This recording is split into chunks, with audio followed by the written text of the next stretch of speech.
Terima kasih Tuan Ketua. Soalan saya nombor 2. Silakan, Pak Menteri. Datang Yang Di-Pertua, terima kasih Yang Berhormat Larut membangkitkan soal perbezaan di antara dasar wawasan kemakmuran bersama 2030 dan ekonomi madani.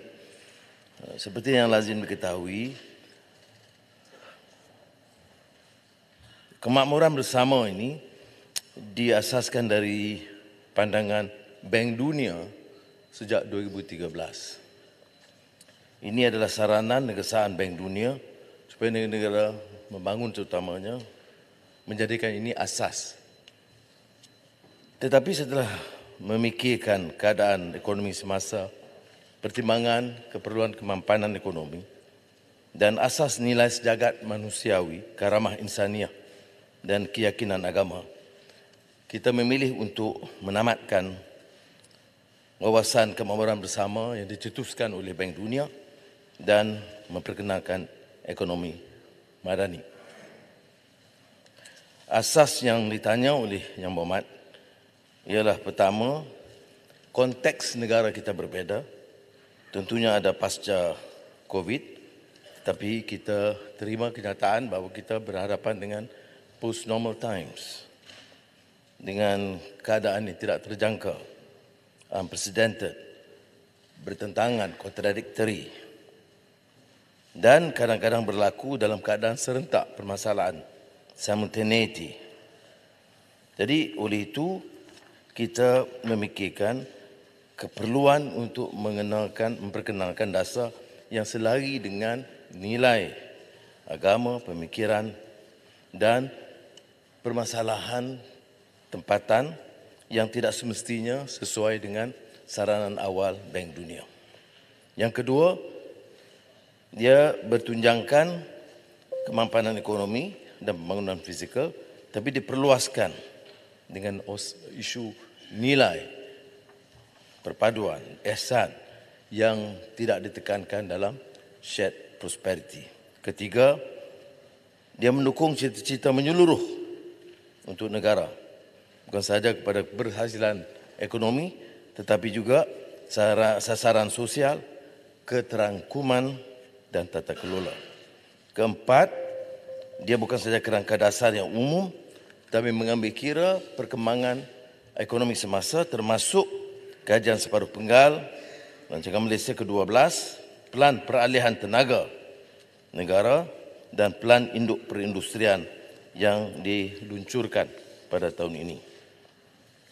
Dan dasar ini dianggap lebih jelas, ada clarity yang menjadi panduan kepada sektor kerajaan, jentera kerajaan dan sektor swasta. Dan akhirnya ekonomi madani dengan tegas punyai kerangka pelaksanaan yang di bawah Jabatan Perdana Menteri serta agasi-agasi pusat utama. Terima kasih. Sila, Larut. Terima kasih Tuan Ketua. Terima kasih Yang Berhormat Tambun. Ini adalah jawapan yang baik. Sepatutnya jawab masa CNN tanya itu. Sebab itu saya tanya semula. Cuma saya nak soalkan tentang bila kita cakap, saya tengok daripada apa yang telah dibentangkan ekonomi madani ini untuk memperkasakan rakyat. Soalannya, apakah keterjaminan atau kemampanan ekonomi yang dirancang itu benar-benar dapat mencapai sasarannya apabila selepas tahun banyak masalah kos sara hidup dalam negara kita. Jadi saya ingin mempersoalkan tentang bagaimanakah perancangan secara detailnya harus dibentangkan supaya semua rakyat apabila nak memperkatakan tentang memperkasa rakyat ini tahu bahawa kita boleh bersama untuk membantu untuk menangani masalah kos sara hidup dalam negara. Terima kasih. Terima kasih, Pak Menteri. Merujuk kepada temu bual dengan Christian Amanpour CNN, saya syorkan Yang Berhormat Tanjung lihat keseluruhan temu bual itu dan tidak cut and paste yang dibuat.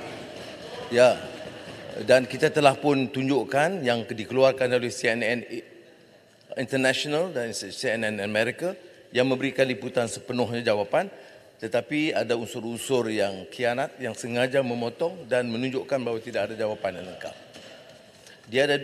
Kemudian ada juga dialog dengan Council for Foreign Relations yang juga memberikan penjelasan yang sama. Tapi saya harap kalau terutama Yang Berhormat, janganlah baca dari cut and paste, baca yang sepenuhnya. Yang kedua, tentang saya setuju saranan Yang Berhormat Larut bahawa perlu ada keterangan lebih detail. Sebab itu saya syorkan supaya dibaca ekonomi madani bersama kajian separuh penggal dan juga transisi tenaga, pelan perindustrian yang mencerahkan cara detail pelaksanaan program. Selain daripada insya-Allah yang saya akan usahakan pada 13 hari bulan tatkala membentangkan belanjawan madani kedua. Terima kasih.